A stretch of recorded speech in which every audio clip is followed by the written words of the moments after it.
Hi, everybody, and welcome back to the Untamed Leader podcast. My guest today is Lauren Zaslansky Connor. She is a fractional COO with more than 2 decades of leadership experience across corporate and entrepreneurial environments, who helps founders turn messy growth into clear, sustainable businesses, aligned so growth becomes intentional instead of chaotic. Welcome, Lauren. Thank you, Lori. My pleasure. Happy to be here. I would love to start off today with asking you, what does the phrase untamed leader spark in you? So for me, untamed leader means kind of getting rid of those shoulds, or as I said, somebody used to say to me, stop shoulding yourself, Lauren. All of the things, for me, I am a systems thinker. I like to look across organizations or bring things from my personal life into my working life and back and forth. And I don't really see the separations. And as an untamed leader allows me to, or anybody, to tap into all parts of the world, all parts of myself, and use that in leading in different arenas without kind of those shackles that I have to be in a box. Yeah. My first coach ever used to say, you're shoulding all over yourself. Yes, exactly it. And I also mixed in a million metaphors in there, right? So no boxes there. Yeah, we welcome the mixing of metaphors all over the place. I'm the queen, well, one of the queens of mixing metaphors. What are some of the shackles or the shoulds that you have noticed and already released in your life? So I sort of started my career in kind of a very corporate path. I have an MBA. I worked at very large companies. And then after many years, I went into startups and became a co-founder in a startup, and then went into kind of more consulting fractional world. And I think even those two, like that space of kind of going to smaller and smaller businesses with smaller and smaller, less sexy offices, has been like getting rid of, I need to be climbing this ladder.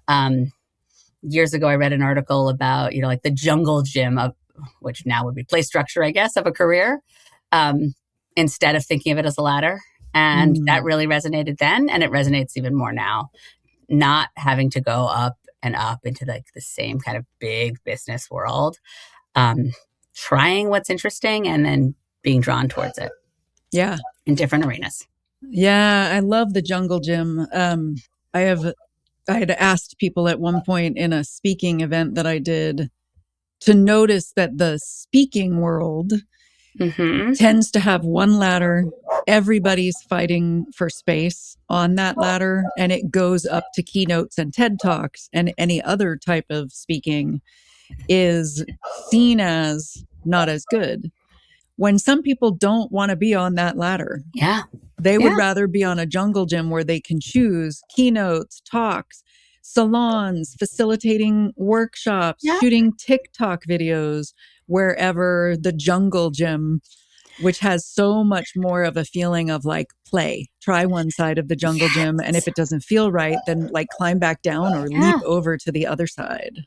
Yeah, and that looks fun. So I'm going to go try that for a while. And it's not that you're forgetting all the things you've done before, right? And for me, that's been like, oh, I want to do this business thing now. And I'm taking everything I learned from before and bringing it in, even if it's a different industry, right? But it's like, this is something I need to learn now. And I'm going to go learn it here. And then I'm going to go over there and learn something different. Yeah. And when you said that, it's like you can add to your jungle gym at any time. If you only have a ladder, it's just that one ladder. If you have a jungle gym and you go learn something over here and then add it in, it's like you're adding extra wings to your jungle gym, like adding on to a house. Yes. And I love, it's funny, you're talking about this. My friend, who actually is the person who developed my logo, because of course you go back to your childhood friend to write something because it's the core of my being. But when we were little, we used to make up games, right? We went to like the little, bars, the monkey bars in my backyard, and we would make up games, like just the way you're talking about. This is what we did when we were 5, 6, 7, 8, 9, 10, right? And that's how I have composed my career, right? Composed my life. And I love that you're taking, you sort of add it on, because the things that we do now weren't things that existed when we were little, right? You didn't start your life going, I want to be a TED Talk speaker, because that wasn't a thing. Yeah. Right? You couldn't have planned that. No, not at all. I am curious where your leadership journey began. Like, what's your first thought or memory that pops up that was a moment of leadership?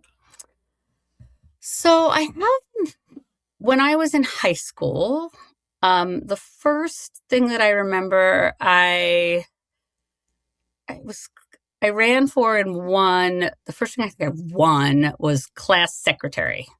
I don't even remember being class secretary. I think I either won the election and then the next year I was unopposed, right? But I remember thinking that was kind of a big deal. I think I beat the very pretty popular girl, and I was like, ooh, this is the thing I could do. And that was, I had a lot of friends in high school, but I wasn't somebody who felt comfortable in front of a mic, right? With a microphone at all. Mm-hmm. I actually have a very clear memory. And I thought about this, when I was looking at sort of the soulful speaker right before you became Untamed leader. And I said, my first speaking memory is doing a very bad oral report in on genre fiction. And so that's like it's very bad, but, so never comfortable with that at the time. But really saying, okay, I have leadership abilities. I just need to kind of figure those out. So I was a secretary of my high school class. And then I think I was secretary of my college class for a year or two, and just kind of working my way kind of up as I went. And I kind of, got progressively higher in organizations as I got older. It wasn't like I was the class president in high school and came down. I actually went up as I moved on. Yeah. How did speaking and your leadership weave together throughout your life? So it's interesting. In college, not so much, right? When I lost the election to be president of my the nonprofit I guess it was a nonprofit extracurricular organization, I ended up becoming the vice president, which worked really well for me. But I remember that election where I had to get up and give a speech. And the vice president role was a lot like a COO role. It was an internal systems role, and that actually worked really well for me. I remember the first big speech I remember was in business school. I was asked to run, and I don't remember the order of it, but I was asked to launch the Columbia Women in Business program for the mentoring program. Sorry, I was at Columbia Women in Business mentoring program, which was a co-mentoring, like group mentoring. And I remember giving a speech. In my head, there were 300 people there. I don't know if I could fact check that, but I remember being with the microphone and having this pretty big audience. And that was this first sort of very positive, like I gave this speech in front of a lot of people. And again, I can't remember the order of it, but that was this first, like, oh, this is fun, right? Like, I just remember this sort of, this like, and again, I don't remember if I gave the speech and then was asked to run the group or run this program, but launching that hits a lot of my leadership interest. It was multi-generational women mentoring, business, getting up their leadership, like it kind of all the things that excite me now, 25 years later, like they were all there in that moment. Yeah. Ooh, there's so much energy coming off of you. And I would imagine like what I see and hear and stands out to me is when you had to give a book report, there's almost a should built into why am I getting up and doing this? Because the teacher told me I have to get up and do this.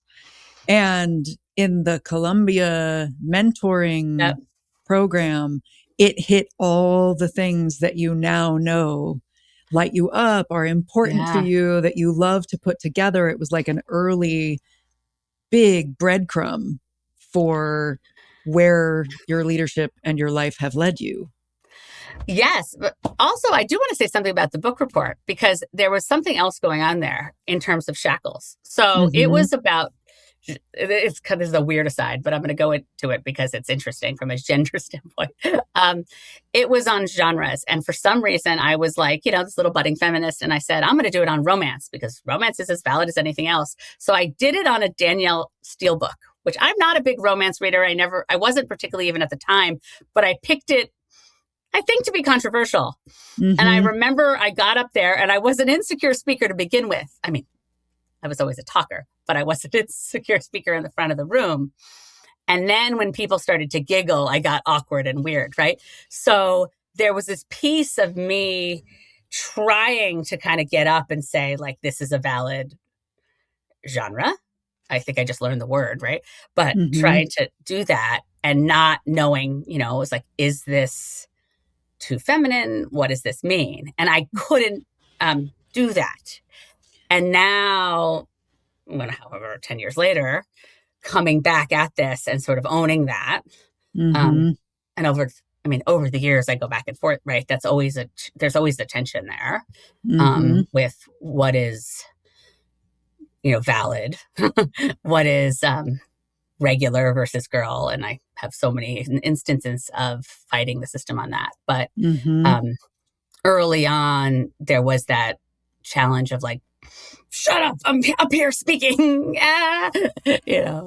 So, but you're right. I think there was the Columbia Women Business. I was kind of given permission to own that, and it felt really good.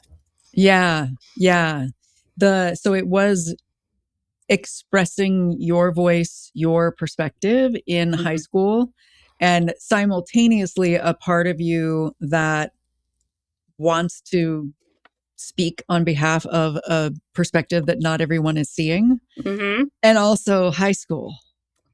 If almost everybody has some little t trauma in our tissues from high school, from, someone is a bully or the popular one. And in order for our system to feel safe, we're tempted to do fight, flight, freeze, or fawn. So I can either fight the bully, I can befriend the bully, I can run from the bully, or I can be invisible. And when you stand up to give an edgy book report, there's no hiding once you're up there at the front of the room. Yeah. What did that experience teach you? The book report piece? Yeah. I think it scared me a little, right? It scared me to, I didn't necessarily jump at the opportunity to get up there. A little of me is always I'm a little self-righteous, right? I do have a sometimes outsized sense of justice, right? And as I get older, that gets potentially larger. But I learn, as I mature, I think all of us potentially learn how to present that in ways that are palatable when necessary, but also we care maybe I care less about how palatable it is. But at the time, I might have said, oh, maybe next time I won't pick that, or maybe I will, control myself more if somebody snickers, or like I will, I don't know, ground myself more. I mean, you've done a great job at grounding me here. And at the time I wouldn't have had those tools. Yeah. And we often don't know the first time, we think I've got this great idea. I'm going to get up there and share it. And then if we're sensitive at all to energy, when we shift to standing at the front of the classroom, all of a sudden this energy that was either going away from us because it was going to the teacher or whoever else was up there, or maybe even like in a circle, the energy feels different.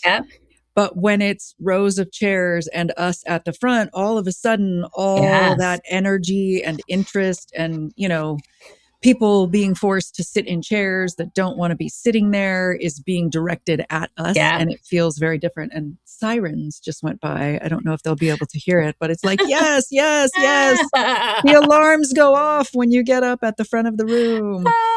So you didn't know what you didn't know until you got there. Yep. And then okay, it's going to feel different when I'm up here, or the green camera light is on me, or the spotlight is on me. Exactly. And you see all the little things, right? And I'm so attuned to all the little things, and those are really distracting, right? And so needing to focus on one person or really like a friendly face. And so now when I'm running something, I'm more conscious of, let's like go around the room and look at the friendly faces rather than the people who are, maybe a little hostile or not as friendly or bored or whatever. Yeah. So intuitive. I will often ask people to do that. Just focus on the kindred sets of eyes. And that might mean your best friend is sitting out there. And it might mean, oh my gosh, I can't possibly look at my best friend right now. She's too emotional. But there's this other set of kindred eyes out there that I've never met. I have no idea why. And I'm going to go ahead and start by looking at them and talking to them. I see you. Right. And then after the event, you're like, hey, I feel you. I know you. Knew each other in another lifetime or something like that. I jotted down in my notes that there was, I wrote it down as the Disney turning point. I know there's way more to it than that. And can you tell us about the Disney turning point? So I assume that was the end of Disney when I was at Disney for 11 years, and I would say a few months before I got laid off from Disney, and it was one of, I'm going to say many, many, many rounds of layoffs. And there was another one last week that impacted many people who live locally. My older son, was diagnosed with autism, different special needs. And so I had this major shift. So I had figured out both kind of as a parent and a caregiver what, I didn't figure out yet. I started to learn that I needed to jump into a new world of caregiving or learn a new language. And then I got laid off from this job. And as I had been on this very, very straight and narrow path my whole career, right? I had gone to college. I had a pretty direct feed into a certain career. I went to business school. I then got a job, with some short gaps in between, but pretty direct, 11 years.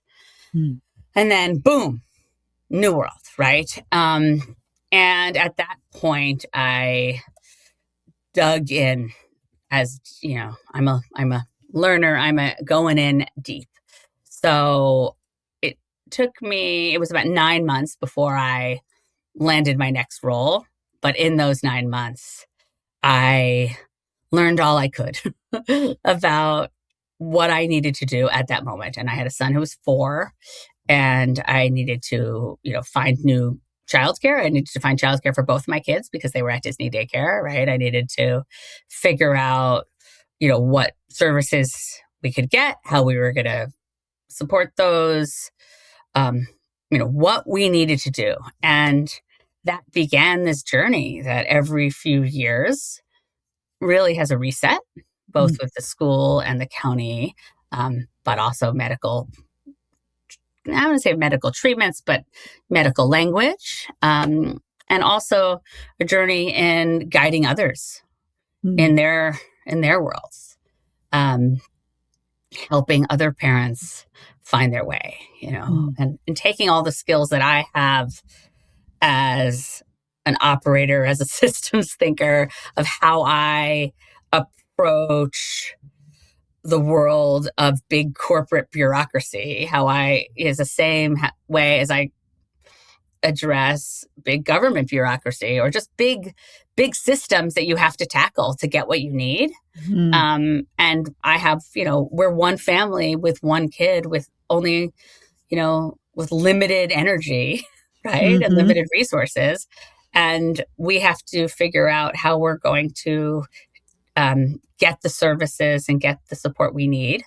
Mm-hmm. Um, and it feels like there's this blob of things, Mm-hmm. and there's a big building in the middle of the blob, and we're going to try to attack it and find out what we need to get out of it.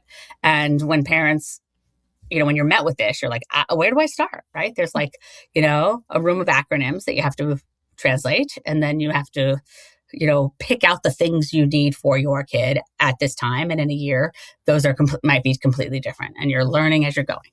Mm-hmm. And so that was this turning point from going from something that felt maybe hard, but you knew what you had to do, Mm-hmm. to hard because you don't know what you have to do.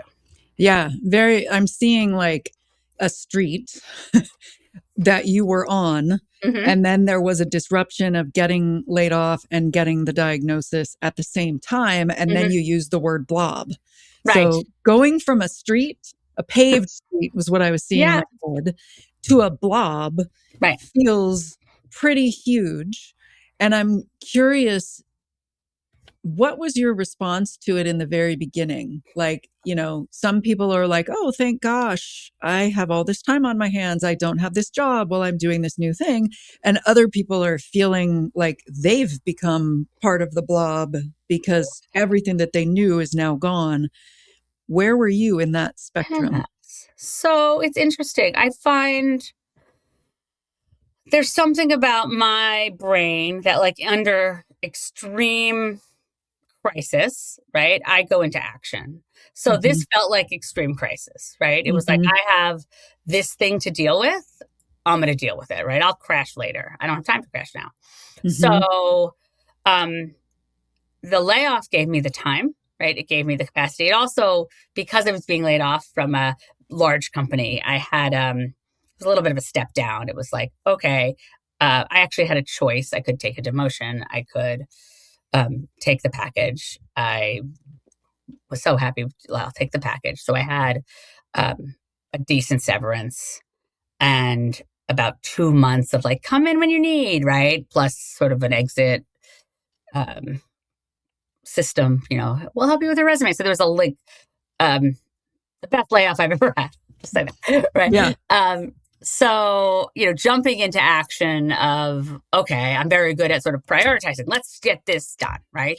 And so for me, that was I have a task at hand. I'm going to get this task done, right? Let's go in it.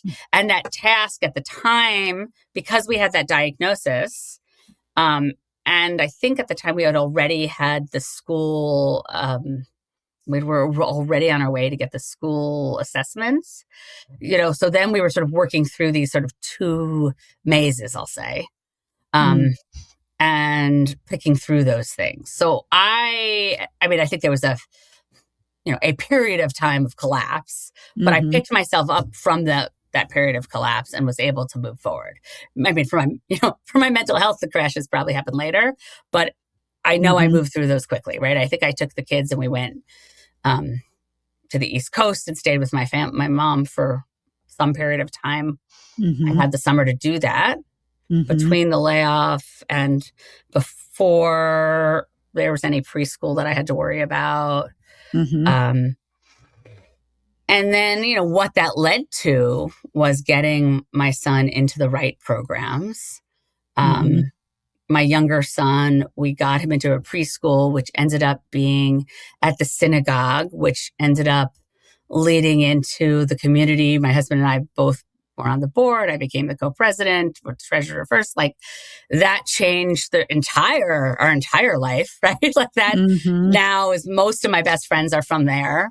Many of his, all of our friends are from there. And so, it just opened up. It was the moment that everything changed. Yeah. So I would say, in that direct crisis, I am thankful that I had those months to really dig. And I kind of appreciate that every few years you sometimes need that, right? You need to be I need to dig into this thing because I can't be also focusing on, this brand guide for this website. Yeah, as I listen to your story, it feels like you are someone who turns chaos and crises and blobs into systems. Yes, yes, yes, and that is what I do, and I do that in lots of different ways. I believe that was the name of a talk I recently gave. It's chaos to clarity. But when often people come, I used to joke with anybody, I'm a life transition specialist, right? And that means, if a friend is like, I don't know if I should get married, or I don't know if I should get divorced, or I don't know if I should have kids, or should I leave my job? It's like, let's talk through what needs to happen. But I also, because I think about things, in this case, for me, I was thinking about everything is connected, right? I have a job that pays the bills, that takes me out of the house for a certain amount of hours a day, that my kid goes to daycare right? My kid goes to daycare. Both kids go to daycare, that is supplied, not, I pay for it, but is connected to this location. Once that thing goes away, we need to make the whole thing over, right? So I think about when I work with corporate clients and people say, well, it's just business. So, well, what does that mean? Most clients I work with, if they're a business owner and they have a family, and then they say, well, I'm working with the business and I'm not taking an income. And they may not be worried about the money. Like, they may be able to live off the money that they have in the bank, but that is impacting their confidence, which might be impacting their health, and it might be impacting their relationship with their partner, and it might be impacting how they're raising their kids. Like, it's all connected, right? And so thinking about how you prioritize and putting that in some sort of order, it's not fair to say it's just this one thing. That doesn't solve your problem. Yeah. Yeah. It's like saying one part of the body is just one part of the body. 100%. And I like to say, because my joke is I hate football metaphors, and I hate like all the sports metaphors and hunting metaphors. So I like to say, I like to be like the fascia of the business. I like to say, there's the heart and there's the mind and there's the brain, but I like the fascia connects the things, right? Yeah. Because you're right. Like, if you have a heart, the heart's doing this thing, but the blood is running through it. And when you go to a doctor and they're just looking at the heart, they're not looking at the stuff that's going through it, it's not giving you a full picture of what's happening. Yeah. Right. And so then you go to individual doctors and they're not talking to each other. And I feel icky here. Yeah. You're like, each person is looking at a different organ. It doesn't help you. Yeah. Yeah. Right? That's the limitations of Western science, and Eastern has a whole different, it's way integrated. And I don't know why. Well, this popped up because of what you said. I had decades ago a chiropractor who would refer me to a physical therapist, rather than being like the other chiropractors around at the time just wanted me to come back, and they wanted to do their thing, and they thought their thing was the best thing. And she was like, well, I want you to reach a point where you aren't coming back anymore, and I can reset. And then this person can also work at it from a different angle. And those two together are more likely to make it so that you reach a point where you're not coming to see me at least once a week, if not twice. And it was so revolutionary for a chiropractor to say that, because at that time, everything else I had encountered was, our profession is better, and it's either or. It's so weird. Actually, I had a very positive experience with a chiropractor, and I was always skeptical, but I had a chiropractor who said, we're going to work with you, and here's going to be exercises to do. And then when I went to the spine doctor and I wanted to do the MRI, and he's like, I don't want to see it. And the spine doctor tried to, give me a football analogy for my back, and only had male pictures on the walls. And I was like, I'm not going back to this guy. Like, he's trying to explain football to me. And I said, of course, because I make a point. I'm like, I don't understand football. And he tried to explain football to me instead of my back. And I was like, this was like 2 years ago. I said, and you're like, where's the camera? Like, you can't be kidding. But if they work together, you're like, it can't be either or. Like, this doesn't work. And so that's how I approach things, right? And I see you, and what appealed to me about your, untamed leader mindset is like, it's not these boxes, right? It's getting rid of these sort of whatever, the taming. Like, let's figure out how things tie together. And that's how as a human, that's how you work through the world, right? You when you're successful, you're tapping into the different parts of your life and bringing them together. And I feel like that, especially as a woman, as a mom, I realize I have no ability to compartmentalize. Like, it's all connected. And when I allow myself to do that, I feel much better. How are you using your voice as a leader in the world now? How are you bringing all of the pieces together, and what are you doing in the world these days? So the newest thing I'm doing, so yesterday, I'm starting to do workshops with parents of kids with special needs, and consulting with parents who are going through this journey, right, wherever they are in the journey. And basically that means it's a combination of either group coaching. So I did this with a friend, Meredith Kanan, and she is a coach who often works with neurodiverse or wired differently business owners and parents to help them sort of think about how the brain works and the different types of executive function. And I'm helping to think about, how do we attack these systems kind of together? We're helping parents, feel less alone, right? Like showing the commonalities between us, because often parents, you have multiple things going against you, right? You have a situation where home life is hard, right? Home life with your kid is hard. If you have a partner that is more strange than typical, you have issues with the parents have issues with, just being in the world. And so what I'm doing is helping parents navigate what services are out there. And sometimes that's starting at the beginning. Like, here are the buckets of services. This is how you address those services. And then it goes into, this is how you advocate for yourself in those services, and introducing them to people who may have similar issues, but also service providers. And then the next thing on the docket is launching a podcast where I have a bunch of service providers lined up to speak, to say, okay, here. And so in one case, a therapist, a speech therapist, an occupational therapist. I have various people who are connected to the regional center, which provides services, and saying, okay, what do you do? How do you do it? And then I can help people say, well, if you need somebody like this, this is how you access that, right? And helping them do that. Because, to your point of connection, often people, you go to school and you're waiting for them to give you the services, and you go through this one channel. But one kid, only a certain amount of hours a day. That kid has limited bandwidth, right? Limited hours. You as a parent have limited bandwidth, limited hours. If you can't do it linearly, because each thing is very disconnected. The medical system does not talk to the school system, does not talk to the county system, right? Sometimes you're like, I just need this thing. I'm going to pay for it privately until I figure it out which hole it goes to. So I'm thinking about this holistically, trying to make connections there.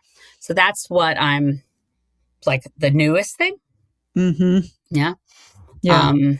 And separately from that, still working with clients to help them when they're ready to, or not ready, thinking about scaling or selling in the future.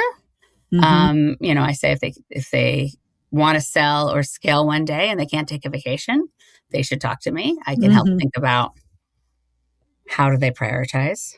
Mm-hmm.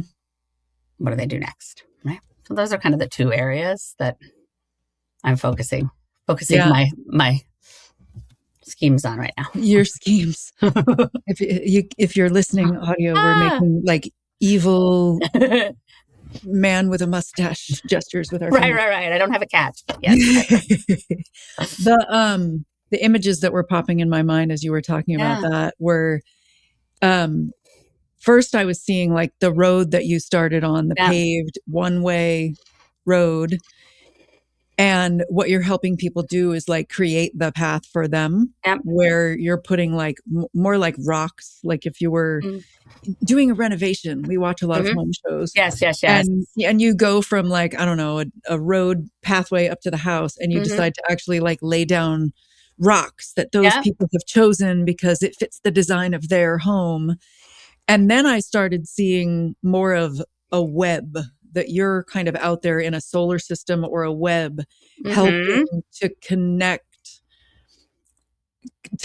all of this stuff, as you're also helping some of the people lay the specific rock in front of them by working with them, by leading workshops, by eventually the podcast, where they can listen to the podcast and for themselves go, oh, she said if I needed help with someone like this, this is how I would go about doing that. So they're taking their own rock and setting it down in front of them and then walking on it. Well, that's beautiful. Earlier, you asked me to set an intention, and the word that came into my mind was connection. So apparently that magic happened and you caught it. I caught it. You caught the word. All kinds of connection. Yes. That's beautiful. So thank you for that. Where can listeners find you? This links will be in show notes and things like that. And for people who are driving a car and listening, or out hiking and listening, what's the best place for people to seek you out if they want to go deeper with you? Yes, the easiest way is on LinkedIn. It's Lauren Zaslansky Connor, and Lauren is Lauren. Zaslansky is Zaslansky, and Connor is Conner. People spell all of them wrong. But I'm the only one. So if you get it a little wrong, you should find me. And then you can also find me at Zaz Business Solutions, and Zaz is Z-A-Z. And the other ones are pretty straightforward. Awesome. Thank you. Thank you. All righty. Now it's time to slide into the Pivo Pivot. All right. Take some water. Lauren. Oh, water first. Water first. Okay. What is your favorite word? Onomatopoeia. What is your least favorite word? I'm going to say moist. What turns you on creatively, spiritually, or emotionally? Say storytelling. People telling me their stories. What turns you off?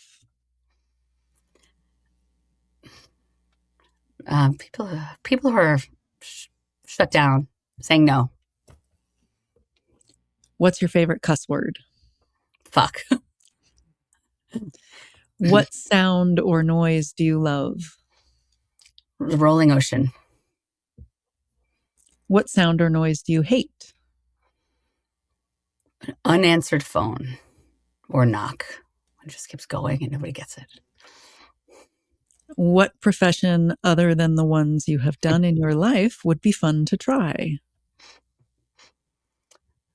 I'm actually a cab driver. Should I hear people's stories?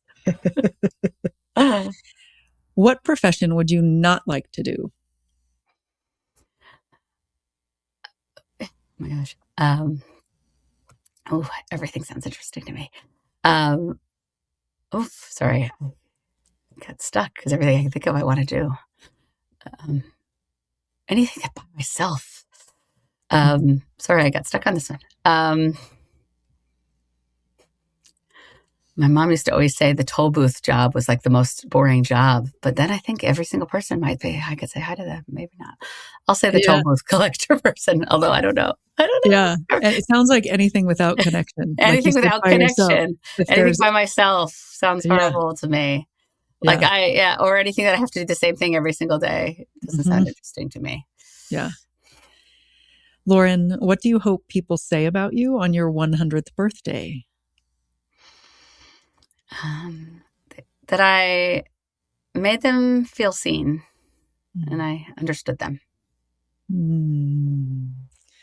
Well, thank you for coming on the show and letting me see you and you seeing me during the process of the show. It's been wonderful to have you. Thank you, Lori. It's been wonderful to be here.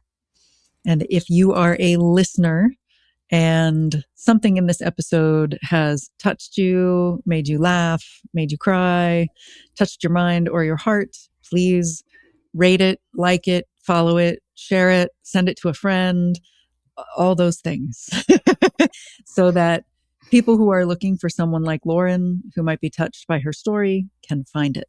And I will see you back here next time.